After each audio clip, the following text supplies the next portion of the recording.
ఆయన బస్సులో వచ్చారంటే ఆయన జీవిత కాలంలో ప్రతి ఒక్కరు కూడా ప్రజల మధ్యలో బతకడం, ఆయన విలాసవంత జీవితాలకి ఎప్పుడు కూడా దూరంగా బతికే వ్యక్తి చంద్రబాబు నాయుడు గారు.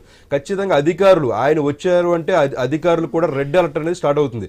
సో ఈ రోజున ప్రతి అధికారి, కింద స్థాయి అధికారి నుంచి పై స్థాయి ఉన్నత అధికారి వరకు కూడా ప్రతి ఒక్కరిని కూడా అలర్ట్ చేయడం కోసమే ఆయన జనాల మధ్యలోనూ అధికారుల మధ్యలోనూ ఉండి ఎప్పటికప్పుడు అప్డేట్లు తీసుకుంటా ఆయన దిశానిర్దేశాలు చేస్తున్నారు. సో ఖచ్చితంగా ప్రాబ్లమ్స్ ప్రతి ఒక్కరు కూడా సాల్వ్ అవుతుంది.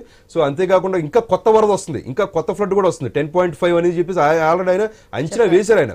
సో ఎందుకంటే మనం ఏంటంటే ఇప్పుడు సరిపెట్టుకోవడం కాదు, రిస్క్ ఒకటే కాదు, రిలీఫ్ కూడా కావాలి మనకి. రిలీఫ్ తో పాటు మళ్ళీ కొత్తగా ఏమొస్తుంది ప్రాబ్లం అనేది కూడా అంచనా వేయగలగాలి. సో ఆ విధంగా అంచనా వేసి ఆయన ముందుకెళ్తున్నారు. ఖచ్చితంగా ప్రతి ఒక్కరు రాబోతుందా హైడ్రా అనే ఒక ప్రశ్న వస్తుంది. ఎందుకంటే నాగబాబు సమర్థించడము, అప్రిషియేట్ చేయడం ఇవన్నీ చూసిన తర్వాత మీ పార్టీ అంటే కూటమి నాయకులే కాబట్టి ఏపీలో కూడా తీసుకురాబోతున్నారా, తీసుకొస్తే ఏ విధంగా ఉండబోతోంది, దేనికో దానికి జరుగుతోంది, సహాయక చర్యలు కొనసాగుతున్నాయి. మనం భద్రాచలం వద్ద చూస్తూ ఉంటాం, ఎప్పటికప్పుడు కొట్టుకుపోవడం, ఎప్పటికప్పుడు వారిని సురక్షిత ప్రాంతాలు తరలించడం, 5 రోజులు అక్కడ ఉంచడం, మళ్ళీ వాళ్ళని తీసుకెళ్ళడం, వాళ్ళ బాధ, వాళ్ళ నరకయాత్ర చూస్తూ ఉంటే ప్రతి టర్మ్ కూడా ఇదే విధంగా ఉంటుంది.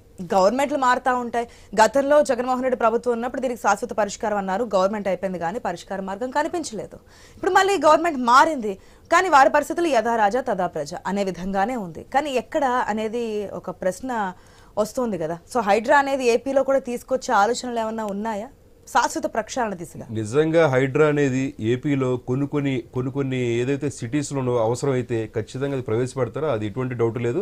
అంతేకాకుండా కొన్ని ఏరియాలు ఎలా ఉంటుందంటే మేడం, ఇప్పుడు విజయవాడలో వచ్చేటప్పటికి కొండ ప్రాంతాలు కూడా చాలా ఎక్కువ, మొగలరాజపురం కానీ భవానీపురం కానీ ఏరియాలో కూడా చిట్టినగర్ కానీ ఏరియాలు ఏంటంటే ఎక్కువగా కూడా కొండ ప్రాంతాలు కూడా నివసిస్తారు.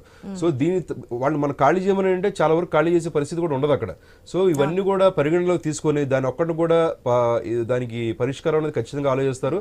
హైడ్రా అనేది నిజంగా విజయవాడ కానీ గుంటూరు కానీ అలాంటి ఏరియాలో అంటే నాకు తెలిసి అంత పెద్ద చెరువులు కూడా ఏమి లేవు. ఎందుకంటే మనకి అవి చాలా చిన్న సిటీస్, అంటే చిన్న సిటీస్ ఇన్ ద సెన్స్ మనకి పక్కన కృష్ణా నది వెళ్తానే ఉంటుంది. సో ఎక్కడో దూరంగా ఊరి బయటలో చెరువులు చిన్న ఉండొచ్చు కానీ హైదరాబాద్లో ఉన్న 169 చెరువులు అనేది అక్కడ అయితే లేవు.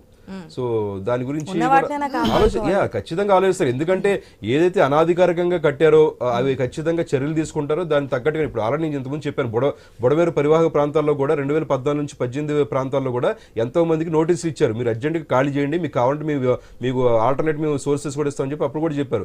ఇంతకుముందు 1998 ఆ టైంలో కూడా వాంబే కాలనీ, అజిత్ సింగ్ నగర్లో వాంబే కాలనీ అని ఉంటుంది.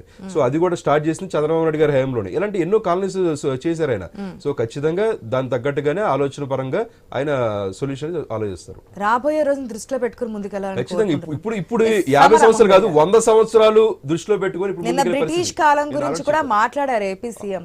ఆనాటి ప్రాజెక్టులు ఏ విధంగా ఉన్నాయి, రైల్వే బ్రిడ్జ్లు ఏ విధంగా ఉన్నాయి, అంత దూరదృష్టితో ఆలోచించి కట్టారు. మనము చేసాము కానీ ఓకే ఇంతవరకు మనం ముఖ్యమంత్రి ఒప్పుకుంటారు మేడం అంటే రాజకీయాల గురించి కాదు, జరగకూడదు అనేది కోరుకుందాం. భవిష్యత్తులో మీరున్న 5 years ని బట్టి ఫ్యూచర్ లో 50-100 years వరకు అది పనికొచ్చే విధంగా విజన్ ఆ విధంగా ఉండాలనేది ఎస్ఆర్ రామ్మోహన్ రెడ్డి గారు.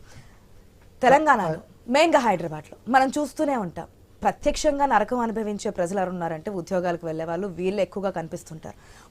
ఒక గంట అధిక వర్షపాతం, ఒక గంట పాటు వర్షం కురిసిందంటే చిన్న చెరువులే, మన హైదరాబాద్ లో అన్ని కూడా చిన్న చెరువులే, ఎటు నుంచి ఎటు వెళ్ళాలన్నా సరే ఎటు వెళ్ళలేని పరిస్థితి స్ట్రక్ అయిపోతూ ఉంటుంది. గవర్నమెంట్ ఏర్పడిన తర్వాత దీనికంటూ ఒక ప్రక్షాళన కావాలి, సీఎం కూడా చెప్పడం జరిగింది. కానీ ఏంటి ఇంకా ఇదే దాంట్లో ఉన్నాం కదా, ఎక్కడ అంటే ఇదంతా ఎవరు చేసే తప్పండి, ప్రకృతి చేసే తప్పైతే కాదు. ప్రతిసారి 50 సంవత్సరాలు ఎప్పుడు లేనటువంటి వర్షం, 20 సంవత్సరాలు లేనటువంటి వర్షం ప్రకృతి మీద ఆపాదించే చేయడమే తప్ప మనం చేసుకుంటున్నటువంటి తప్పులే కదా. అందుకని పాలిటిక్స్ పార్ట్. మనము జనరల్గా ఏంటంటే ఉంటున్నటువంటి నాయకత్వానికి ఎవరికైనా కూడా ముందు చూపు ఉండాలి. ముందు చూపు ఉంటే సరిపోదు.